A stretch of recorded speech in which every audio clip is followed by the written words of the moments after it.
And that kind of was a spiritual, emotional, and physical journey. So I did the Western medicine thing, but I also had to do an evaluation of my life. And, in my book, it's kind of apparent that I was this force behind Mark. So I was giving and giving and giving. And when I got cancer, all of a sudden I had to kind of take that energetically back, and all that work and support I was doing was really energetically expensive. And so this thing this way of being in the world that I felt like was part of my personality, I was like, okay, I gotta make a shift because my body now is screaming. Welcome to The Change Effect, the podcast that helps you turn life transitions into powerful new beginnings. One story, one shift, one breakthrough at a time. I'm your host, Noelle Van, an author, leadership coach, and change strategist who spent years in corporate America helping innovators and leaders break through barriers to create success on their own terms. I now work with women to step into change to create a life they love. Whether you're putting yourself at the center of your own story, redefining success, or making a power pivot in your life, career, or business, you're in the right place. Each week, we dive into conversations with trailblazers, changemakers, and everyday women experiencing the ripple effects that come from overcoming the fear and doing it anyway, providing actionable steps, practical strategies, and a whole lot of fun along the way. So if you're ready to step up and become unstoppable, buckle up and let's get started. There are some stories that take years to be ready to tell, not because they aren't important, but because they ask something deeper of us before we can bring them into the world. They ask us to live them, make meaning from them, heal from them, and eventually decide that what we've carried privately may become a source of light for someone else. A few years ago, I sat down with Rebecca Boedges to talk about hope, healing, intuition, and the unexpected path that led her from her work as a therapist into coaching emerging artists. In that conversation, we also talked about the role she played behind the scenes in helping support her husband Mark's career as he grew into a nationally recognized painter. Today, Rebecca joins us again after the release of her first book, Holding Light, A Life Between Loss and Art, a deeply honest memoir about pregnancy loss, infertility, motherhood, intuition, trauma, marriage, and the quiet courage it takes to build a life after heartbreak. What I love about today's conversation is that it brings so many pieces of Rebecca's story full circle. The woman who spent years helping others make sense of their lives and fiercely supported her husband's artistic path has now stepped more fully into her own creative expression. The therapist, coach, wife, mother, and writer all meet inside this book in such a beautiful way. Today, we discuss the process of writing such an intimate memoir, what Rebecca learned about herself along the way, and how her story continues to shape both her family and her work. Rebecca, it is wonderful to have you back on the podcast. Welcome. Thank you. Thank you so much. I'm so excited to be here. I feel like you and I can chat for hours if we were left to our own devices. Very easily. And we were just looking at the date that you and I last spoke, and that was back in 2023. So some time has passed. Yeah, 3 years. Lots gone on, I think. And so what I thought the best way for us to start would be just to kind of maybe fill us in a little bit about what's been going on, and then we'll dive a little bit more into the book. That sounds good. So we were just kind of regrouping on like when we last met. And I think probably the couple of major life events between then and now was that I was diagnosed with very early stage breast cancer in it was like January 2nd of 2024.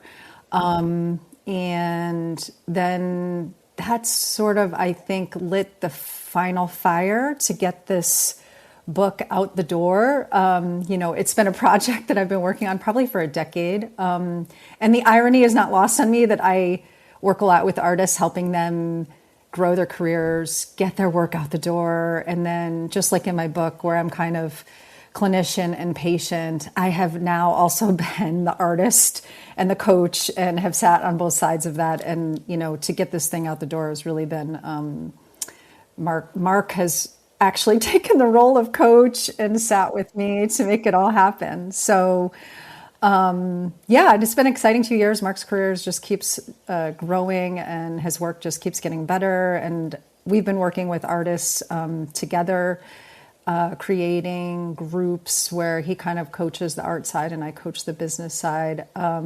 So things feel like they're all gelling, and this decade long of grinding and building. It's like now I feel like we're kind of getting to a place where we get to, not that we ever get to sit back, but my kids are getting older and, there's more room to breathe.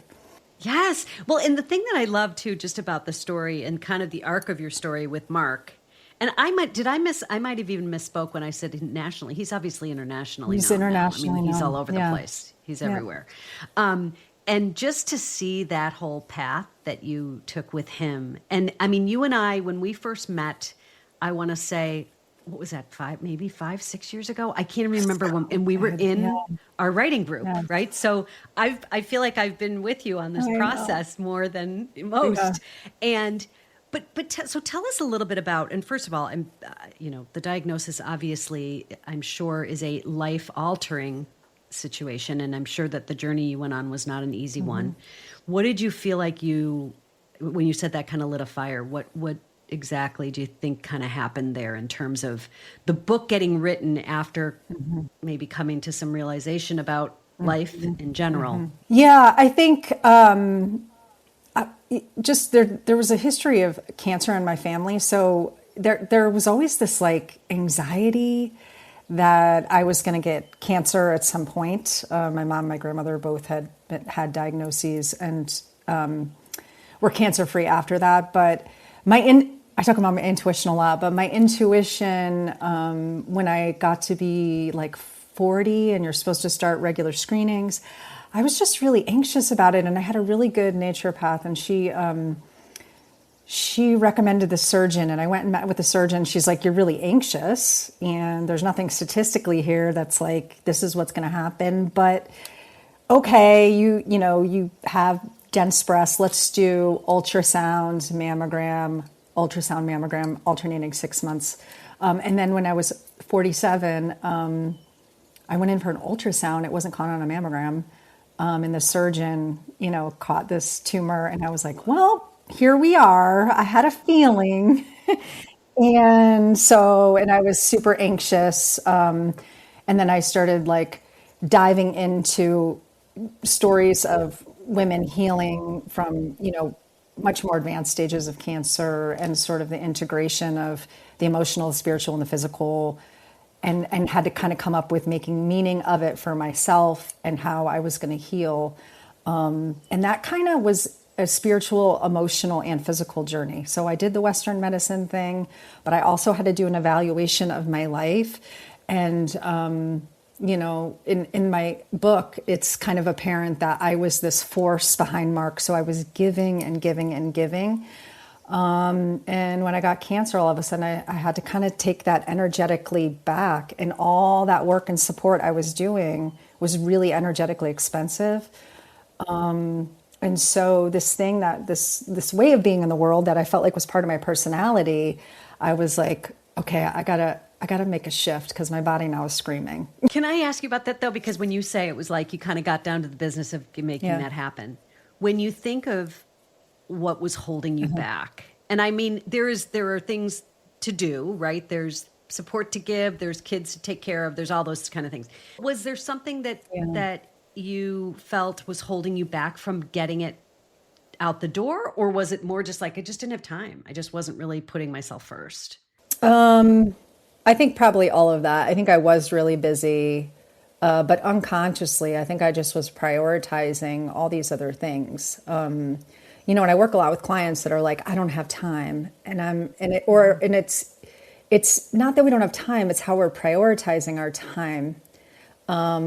And for me also too, I mean, I do think unconsciously it was a really vulnerable stage in my life that in some ways now I feel kind of distant from. And I do feel like the creative process for me and making meaning of all of it was the process of writing.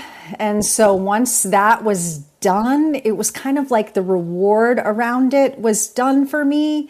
But I've also felt compelled from the start that, I think the other piece too, for me, writing is vulnerable. I remember in group with you all, I was like, I'm not a writer, I'm a storyteller, and I remember Mark saying early in his career, he's like, I'm not an artist, I'm just a painter. And so people would think he was like a house painter, and that's right. So Very You're different very than what he does. different. Yeah. And Yeah. so Yeah. I sort of feel like that was me too. I wrote this thing and I'm like, well, I'm not really a writer. This isn't part of my identity, but then I got to this place where it was like, okay, my job as the creator, the artist, is to just put it in the world. That's my obligation.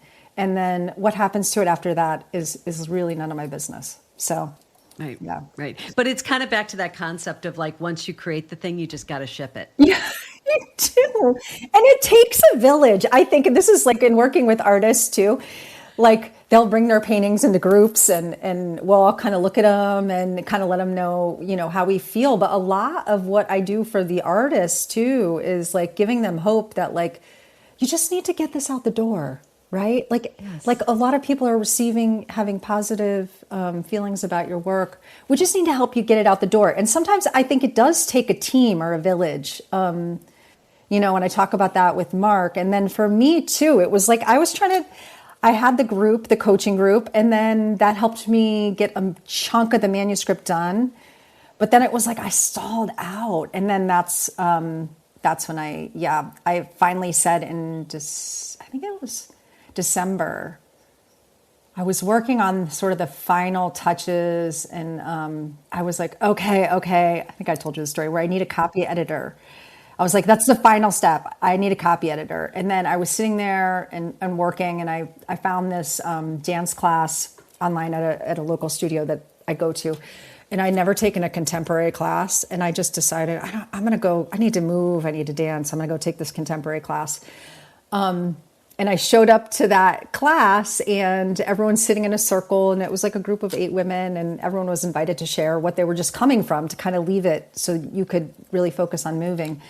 And I sat down next to the instructor and didn't know anybody there. And I was like, well, I've been working on this manuscript, like I just kind of threw it out there and everyone got really excited about it. And then the dance instructor was like, oh, by the way, I'm an independent editor that works for Penguin. And I was like, can I get your email after this? And she's like, yes. And I said, okay, great. And so I hired her and Rebecca, that does not surprise me at all, though. Your life is very serendipitous. You really do have things that and then she just so happened for Penguin. Yeah, of course. Yeah. And I thought, well, she's got, I don't know anything about, copy editing or what. I didn't even really know what I needed. And she kind of helped me fumble through it. And then she got me the final manuscript and I went to Mark and I'm like, okay, it really now is as done as it's ever going to be. I don't know if it's ever finished, but I'm done working on it. And he's like, oh, I know that feeling. Yeah. I could work on a painting forever. He's like, you just have to like get it out the door. I'm like, yeah, but now there's all these logistical components to that. But I feel like that for you took you were like, boom, boom, boom, and it was done. You were like, I remember hearing that you were getting ready to do it. And then it was like all of a sudden within like a month, it was done. And I kind of on the heels of that, then I knew I knew Mark was going to the OPA National Show out in Steamboat, Colorado at the end of May. And I kind of looked at it and he was going to be there for a week and he was like, the juror and he was going to be teaching and I just thought, well, I never, I don't often, or haven't, because the girls have been young, travel with him to these events. And I thought, well, since you're doing coaching and I want to get this book done, that's a good goal, the end of May. I want to have it done for this event so I can talk about it. And so then Mark literally would like sit on the couch with me and like upload, chapter into Ingram Spark. He bought the ISBN numbers for me and like figured that out. And like there were a lot of hiccups along the way. He helped me with the cover. So, and we would literally just sit on the couch and I'd be typing and something would happen. I'd be like, oh, that's it. Forget it. I'm done. And he's like, Rebecca, sit down. You have to do this. It was comical. But you guys are such a good team. You are such a good team that way. Talk about cheerleaders for each other, right? that is like it's really, really nice to hear that because for all that you have done to help Mark get his stuff out the door, that is, but so, okay, just to back up a little bit. So when you and I talked about, I was on the journey with you to some degree of like writing the manuscript, getting it out the door. What was just logistically, if somebody were looking to write about, because it's a memoir, which is, I think, memoirs are a whole nother thing, right? I mean, nonfiction is one thing. Memoir is very personal. Like, how would you say that there were any takeaways from that process, that if somebody were wanting to do something like that, what popped up for you that would be helpful for somebody trying to start that journey, even of writing? Because like you said, it could be a very cathartic, experience, if nothing else, right? Let alone publishing, shipping, the whole thing. Yeah, I think for me, the thing I struggled with a lot, and I think, when my mom finished, she was probably the first reader of my book, and she's like, I don't know why you put this here and did this way, and right. But I do think that is a pain point of like a memoir, where when you're writing, I don't know, because I haven't done it yet, novel or nonfiction, there's a little bit more of I think a roadmap. And with a memoir, it felt more like honing in on a specific experience, and then I wanted people to be able to feel it through my words. And so the memoir is kind of very specific experiences throughout my life, with a thread of like intuition, healing, and spirituality, and all those things, and tying it together. So I think if I was to do it again, I might get a little more like specific from the get-go about what things I kind of want to deep dive on, aside from just, where I started, which was with pregnancy loss. Yeah, I think that was like really hard for me. But then again, I'm saying all this, and then honestly, my next book, I'll probably just sit down and start writing it. And I won't do any of it. So I don't know. Well, and I was just going to say, there is an element, and I can only speak from my own experience, so other people experience differently. But I remember writing my book, which was very personal too, right? It was kind of like, if you put too many parameters around it, this isn't going to come out the right way, because I need it to just kind of come out. Anybody who wants to hear more about the specifics around the book and the story, we go over that in the other episode, because not only is it a really heartfelt and vulnerable story that you told, but you also have these thread throughs of things that happened to you, and signs and spiritual messages that you received throughout this entire time. So it makes the book not just a repetition of what happened, but there's like so much more richness to the story, and just what brought it about, and then the learnings from all of this. So there's just multi-layers to it. When you think of the process, like you just said, I did catch this, that you said, I haven't written a novel yet. So do you have thoughts about additional writing? I do. And it's so funny, because I'm not sure when it comes to actually writing. Like I said, I don't necessarily like enjoy the process of writing, which is also kind of funny, but I enjoy the process of like storytelling. And that's just how I'm going to do it. But yeah, I have thought about this, like going in a totally different direction, with fiction, writing a novel. And it's going to be more something of like a woman going through midlife, and, diagnosed with breast cancer.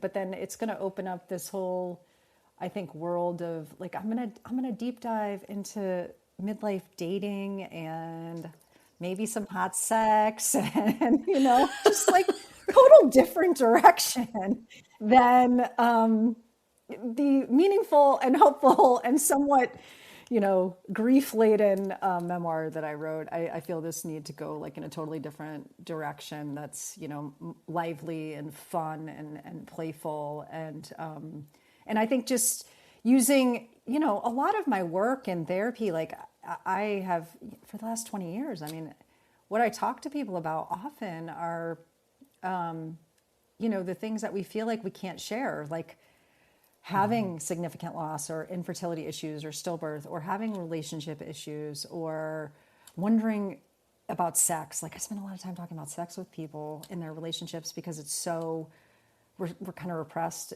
as a culture. And so I think, well, heck, why not write a book about it and see where that goes, What I think though, the interesting part of this is that when you talk about working with artists, because I feel like there's so many parallels to this, right? When you work with artists, a lot of, I'm sure, the work that they produce, and these are predominantly painters, or are these artists of any kind? Do you have? Yeah, It's I'm mostly trying to painters, think. right? It is mostly, yeah, painters. Trying to think if I've had writers or musicians or things like that, but no, but it's mostly, yeah, Mostly like illustration or art or art painting. or yeah, sculpting, stuff like that. Yeah. But when you think about it, like I would think that the thought around creativity and putting creative pieces out into the world, typically you're doing those that they're representative of where you are in your life at that time. Right. So why would writing be any different? And it's not to say, I mean, people that are nonfiction writers, that could be, it's not necessarily about their life. And you're talking about a second book that wouldn't be a memoir, it'd be a novel. But same thing. You've got different topics that now are more relevant to you. And it also brings me back to that, what you said about the book. Once you wrote it, because I am such a believer in this too, it's like once it's up and Yeah. out, it's like to me, I was like, now it's somebody else's. Yeah. It's no longer mine. know, It's somebody it's so else's. funny. But I think that's part of the process, right? Think about painters. Think about Yeah, what Mark does. yeah. Once he gives a painting to someone, I mean, he always is going to have that in him, but now it's there. Like it's a gift you're giving to someone, and let them maybe then make the experience they're going to get out of that is going to be their own personal experience from it. Yeah. And so it's kind of out of your hands at that point. Do you have artists that come to you with different ideas about their art in terms of like, I don't know, do they feel like their art follows their lives in any way, or is it a disconnected? I mean, I would imagine it would have to be very connected. Yeah. I mean, well, this actually comes up a lot, right, for artists, I think, in the work I do with them. And that is, I definitely coach artists to, most of them are painters, so to paint what, yes, they're drawn to, what makes their heart sing, what engages them. Because I do think there's an aliveness to art that other people resonate with when we create from that place. When I have artists that come to me and they're like, I'm trying to decide if I should paint this because I don't know if people are going to want to buy this. I'm like, you cannot paint for your audience. Like, you actually have to paint for yourself and what, inspires you. And then when you do that, I think very authentically and purely, because what comes out then is your perception of what you're seeing, and I think actually what translates to the canvas is how you're feeling when you're painting, and people see that, and whatever it is, resonate with it. And they might not feel exactly the same way, but there's something alive that they connect with. So I think that artists can get in the weeds when they're like, oh, art is kind of regional, and, there's a huge art market out west for like big vista landscape paintings of like mountains. And if I have an artist who's like a portrait painter and they're like, well, I need to go do that because that's what is going to make me money, I'm like, that is the fastest way to not do that great. Right. Unless you are compelled and drawn and moved by the awe of the Rockies, yes. Right? Then yes, go do that thing. But yeah, I think it's a tricky thing. And not to say, like with Mark, I mean, if someone wants a commission of something, yes, he's going to do it. Like he's not going to turn that. He's not going to turn that down. But like right now, his trawlers, these shrimp trawlers, that he kind of stumbled upon painting in South Carolina, and it just kind of caught. But I think it caught because he really loves like old mechanical things, trains, boats, cars. Like there's something that speaks to him in his heart in that. And so I think when he paints those, I think, it resonates. So sometimes maybe is he painting another painting that is of a topic that, he's painted a lot of and it's for the business? Yes, but it's still something that he can like find something in him, in his heart that resonates with him. How do you map or bridge what you do in therapy with your work with artists. Are there any parallels there or any? Yeah, I mean, I think it's all kind of the same work, really.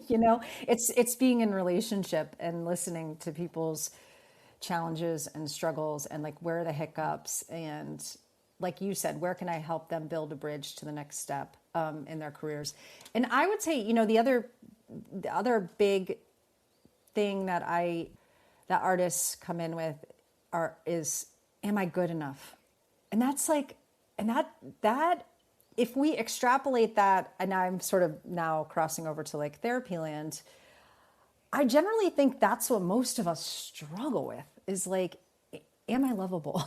Right? Is it worthy? Is my work worthy? Is also in a way like, am I worthy? Am I worthy of this? Can I do this? And so I feel like a lot of coaching that I do is around encouragement and helping people get connected to places where I think they might feel quick success. Because I do think success starts to become exponential. But when you're starting out, you're grinding. You're grinding for that like first representation somewhere. You're pushing to get into that, get that first commission or.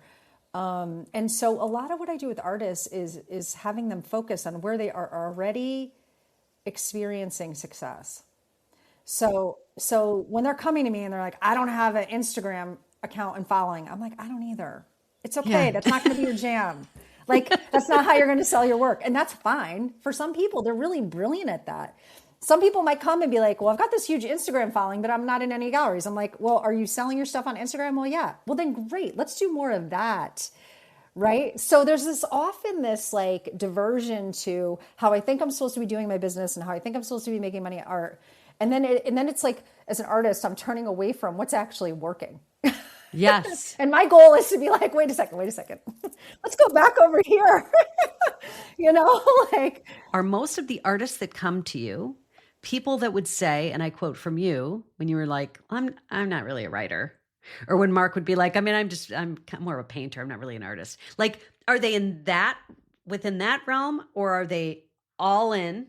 Like, what is the percentage of people that you have that are like, I'm kind of doing this as a little hobby and I don't really take myself that seriously, to the other side of the spectrum, which is, people that are like, I want to get into a gallery. This is because I'm always curious about the creative mind and how that works, because you have helped them in a lot of ways get into more the business side of their work, right? You've helped them to figure out, well, how do I market this? Or how do I get this in front of people? Which is that's not necessarily how an artist thinks, right? They want to put it out there and just have it happen. And there's steps to take that require the other side of the brain. So do you feel like I do a little assessment of developmentally where they are when I start with them. Like, what is the role of art been in your life, and kind of where are you in your career? And I do have some artists that are like all in full time and they want to make more money, but I would say a lot of artists that come to me are getting to a place where they're trying to make it more, financially sustainable or robust. So they're sort of in that in between. And that's a scary step for a lot of people, because you look at the numbers and you're like, how am I going to make this work? And usually it's a combination of revenue streams, just like any, being an entrepreneur, for any of us, it's like you got to have probably multiple revenue streams. And so I'm helping artists kind of figure out what theirs might be, and setting like financial goals. But I would say a majority are trying to take the next step, and they realize like, I need to be getting in more galleries. I need to be winning more awards. My skill needs to be increasing. And I sort of help them get to that next thing, like getting into a gallery or two. I don't do that for them because that feels more like agent work, but I definitely do a lot of coaching on how to approach galleries, and I might steer them in directions where Mark and I have relationships, or say, give this person a call, or because I do think also too with art, there's like the rules of art, like art, galleries will have things like how artists should submit on their websites, and galleries are probably going to get mad at me for saying this, but I'm like, really what you need are the relationships. And so if you know somebody who's in that gallery, or you happen to know somebody who owns a gallery, or right, or live next door to somebody that you knew, I'm like, call that person. And then it's very relationship based. So I do, and I feel like that's a lot of what I do with artists, is sort of getting out of the like the how to that's sort of publicly posted, and then it's like I help them get into like, who do you know, how do you know them, how can we build more relationships that are going to help you be more successful? Because I definitely feel like, and this is just one way, but that's definitely the root of like Mark and I, is he was kind of the talent and I was the relationship builder, and I was like, oh, we definitely have to figure out how to be in relationship with these people because I think they're going to help you. And and I just read something about, and I just read it probably off of like a meme or something, so we'll take it for not being fact checked, but it made sense to me. So people who are considered lucky in life, right, where they just have opportunities like falling on their laps, which I consider Mark and I to be fairly lucky, even though we've had our share of traumatic events happen. But they tend to put themselves out in new situations where they're bumping into new people more frequently. So they're creating novel experiences and meeting new people and in new situations more frequently than people who don't find themselves to be as lucky. So it's not really luck. It's about I think of it as energetically, but like getting out there and kind of like stirring up the energy, and like you don't know where that's going to take you, but it's going to start moving energy around you and your craft. And the more that you do that, there's more potential that a door opens. And so also too, in working with artists, it's like, how do you keep the stamina? Like we're having a book in the process for 10 years. Like, how do you keep the stamina to like keep putting yourself in those positions until a door opens or two doors open that really help your career? That's the real struggle. I think what's so interesting about that, what you just said, is when I think of moments that have that can shift sort of how your business is, whether it's creative work, whether it's service work, whatever it is. Yeah. As long as you can remain curious, because I think curiosity is a really big part of it. And I talk to my clients about this all the time, because it's like, well, how do I get myself out there? Or I'm an introvert, so I'm not going to be out on TikTok doing a dance. Of course you're not. That's because that's not what you're supposed to do. Yeah.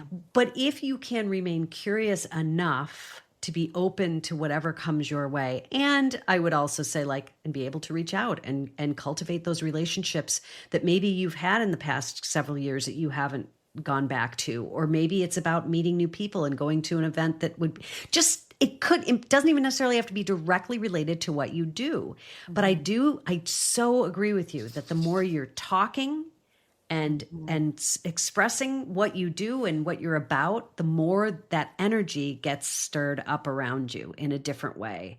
And I think especially with artists, and this is not to make a super general statement, but a lot of artists like to be in their own world. A lot of writers are very introverted, right? That's what they love to write. They just want to put me in a room, let me write.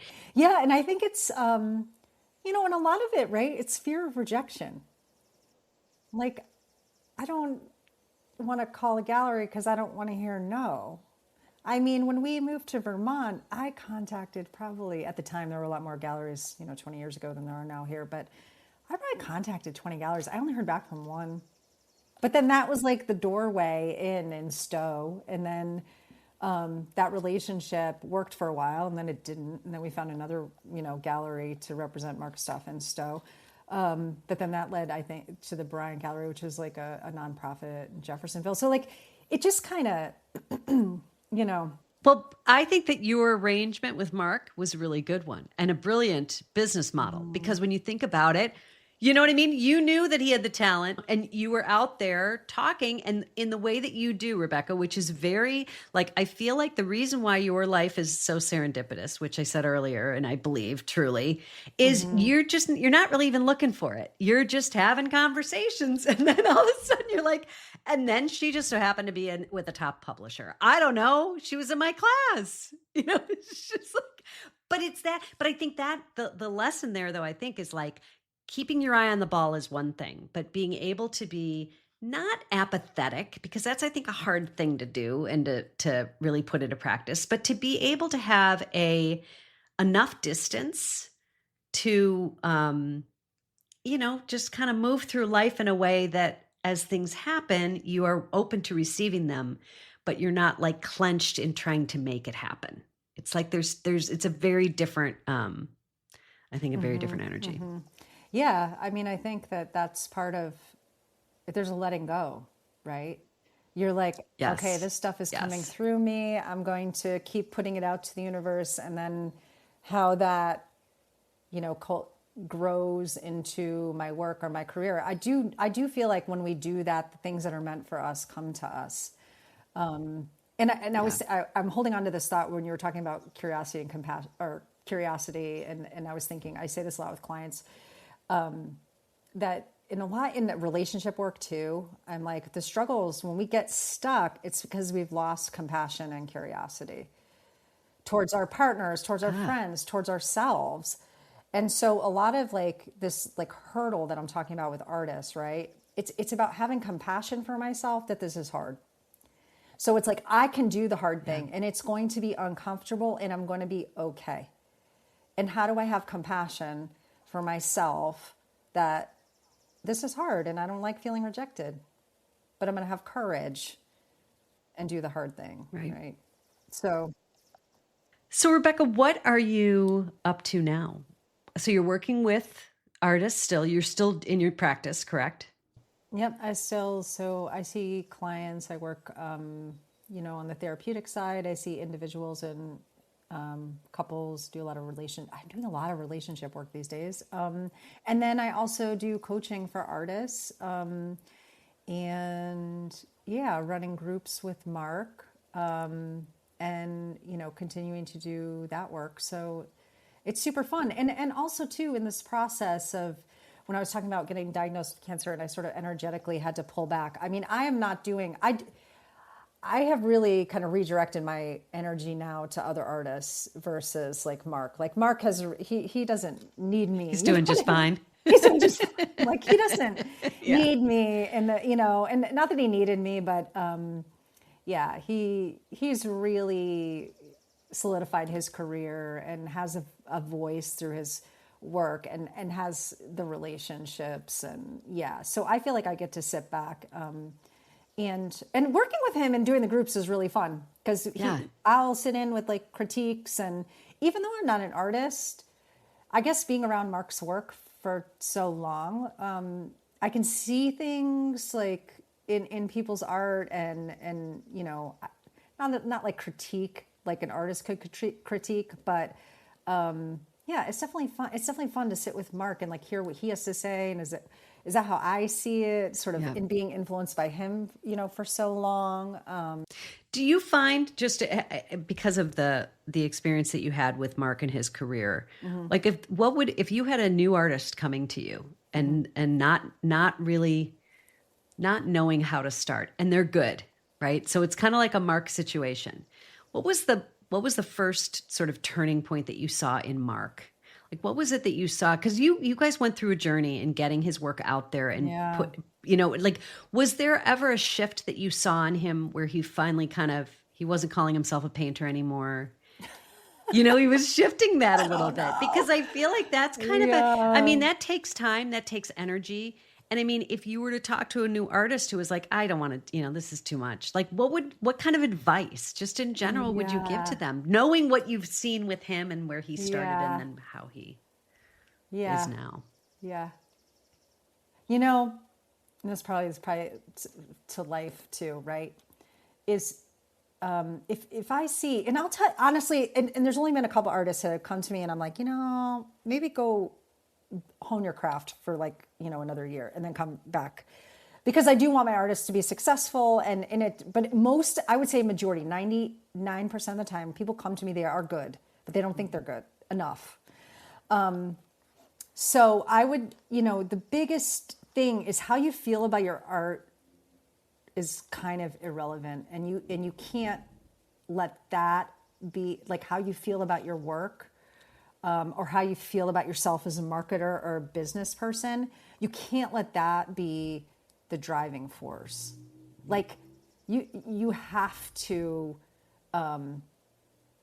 find ways, whether it's through friends, relationships, coaching, whatever, to continue to move forward, right? It's like going to work out. It's like how I feel about going to work out and going to work out are not the same thing. Right. And right. you kind of have to separate those two things, I think, to initially get going. And in Mark's case, and he will say this because I actually recently had somebody sort of like ask like, how did Mark approach, his first gallery? And I was like, oh, I was like, Mark never approached a gallery. I did all that. I'm like, so I get it, Yeah. but I do think it's getting over that hurdle of like separating, okay, how I feel about going to approach a gallery or starting my Instagram account and me actually doing the thing are not the same thing. Yes. I don't have to want to do it to do it. And that's like a little bit of like I can be scared and still do the thing. Right. I can be scared of rejection, still do the thing, and then call Rebecca and be like, I'm so sad. And I'm going to coach you through that moment. You know what I mean? And then Yes. you're going to be okay. And then you're going to call somebody else. Like, yes. Yeah. But there is a temporary element to it, because I remember when we last talked, and I will never forget this because you used this example, and this was about going through grief, but it's very similar. Yeah. And I think you said to me something about how you would get up, you needed to get up and move because you knew that you needed to move. The energy needed to move through your body. And so you would give yourself a period of time, you would set your clock. And that has stuck with me because when I think about those moments when the emotion gets in the way of getting the thing done, right? Like, and I have learned this most in business than ever before. Like this has helped me many, many times where you're like, I'm either going to wake up in the morning and I'm going to have an opinion. I'm going to have an opinion about what I want to do or what I need to do or have to do, or I'm just going to get up and I'm going to do it. Like it's this very different, like the opinion is totally irrelevant. It's, I think, an exercise in taking yourself less seriously too, right? It's like, it's not the drama. Like, let's not be so dramatic about it. Let's just get it done. Yes. And that's where successful people, I think, separate themselves from the pack because they don't moan about it. They just get it done. And then that's when I think things happen and avenues open up and all that. And to that too, that exercise of like that I used in grief. I mean, I think we can use that for anything, right? Like if I'm really scared to call a gallery or about representing my work, I mean, spend 10 minutes and just feed that fear. Like, don't deny it. Sit with it. But then when that alarm goes off, take a deep breath and you make the phone call. You know what I mean? Right, like, exactly. Do the thing. So I think it is. It's sort of like staying curious and compassionate about our feelings, but we can't let that be, because I do think in something like, so for people who, suffer from agoraphobia, right? It's like our world gets smaller and smaller and smaller.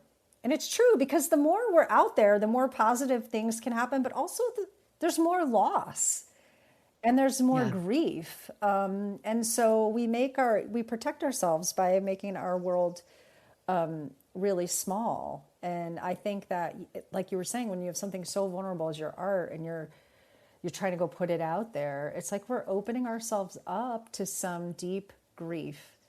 And so how do we start to have compassion for ourselves that, we might experience grief in this process or rejection or feeling some shame. I mean, that's the other thing when you put your artwork out there, and like if someone just ripped apart my book and was like, she's a terrible writer, whatever the thing is, like I'm not immune to that. Like I'm going to feel shame, like, ooh, like something about me isn't right. You know what I mean? So I think all those really big feelings are at play when you're trying to get your art out the door. And so I do think probably that's where the intersection of like being a therapist and coaching get weaved together. I think you are in like the exact right spot because of the talents that you bring to the table are they're so intertwined. And I was so excited when I heard that you were working with creatives because I was like, okay, that's so the natural next step for Yeah. you. And especially because you've seen it on both sides of it. You've been on the other side of all of that. And I mean, you now are a published author. So I would say you can't tell people you're a writer anymore. I know, isn't it? Mark even said too, because we were meeting people, and they're asking about my work, and he's like, "You have to say you're an author, Rebecca. Like you have to say the thing." I'm like, "Isn't this so funny? It's all full circle." I'm like, But when you think about that, though, I mean, and there is something to be said about vocalizing, right? When it comes out, that increases the confidence around it. It just does. Like you can't help but. So I would just say, like you have to now that the book is out, you're going to have to. And I hope that you've put it out at this point on your Instagram because I know you're waiting to do that. I think you had posted something. I did. Okay, I dragged my feet up until yesterday, and then I finally figured out how to get it. That was my goal. I was like, I have to do this before I talk to Noelle. It was yesterday, and I finally put it out there, and actually so sweet. One of the first people to comment on my Facebook post was, I have had significant friendships with Sarahs throughout my entire life, and my first Sarah was in kindergarten, and we lived about a mile from each other, and we rode the carryall together. And I remember we got to school, or my mom had coached me to just ask someone if they want to be your friend. And so Sarah and I got each other's phone numbers, and I still remember her childhood phone number. We were best friends for a long time. And she posted, and she's like, my first BFF ever. And I'm like, oh my gosh, I know. And I even wrote a line about my Sarahs in my book. So it felt really sweet. I love that. Okay, circle. things do come full circle, right? They do come full circle. Okay, so we're going to share all of Rebecca's links in the notes and that past episode, because I think that helps as far as reference for people that if they want to know more about the book, because there's so much richness to that book that, they can read the book too. But the writing of the book, you talk a lot about that and just the events that were inspired it when we talked last. So you can find Rebecca by going to any of the links there. But Rebecca, once again, you and I, we just got to make this like an every couple of year thing, because you will have more and more twists and turns to your story. I know. And we're going to be in touch anyway. So we will. Yeah. No, I appreciate it. I love chatting with you. And